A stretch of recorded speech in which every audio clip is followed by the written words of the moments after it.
बिस्मिल्लाहिर्रहमानिर्रहीम। आज हम बात करेंगे एचएससी प्लान के बारे में। एचएससी प्लान का जो क्वेश्चन है इंटरव्यू पॉइंट ऑफ व्यू से बहुत ही अहमियत का हामिल होता है और ख़ास तौर पर न्यू एचएससी प्रोफेशनल्स के लिए बहुत अहमियत रखता है।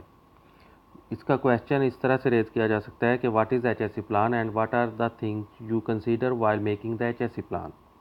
मतलब एचएससी प्लान क्या होता है और इसमें कौन कौन सी चीज़ें होती हैं जो कि आपने एचएससी प्लान को मरतब करना होता है तो आप उसमें लिखते हैं।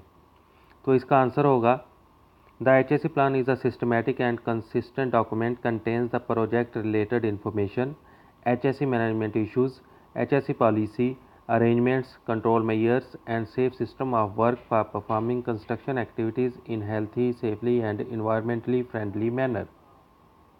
और इसी के ही रिलेटेड एक दूसरा क्वेश्चन भी बनता है कि what is the aim of HSE plan.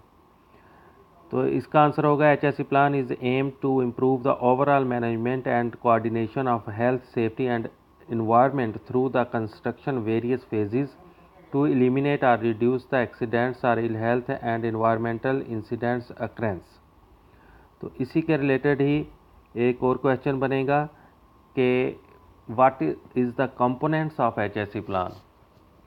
तो इसका आंसर होगा project details, projects brief descriptions and layout, HSE management requirements, leadership and commitment, HSE policy, organization's role and responsibilities, communication, training, site inspection and monitoring।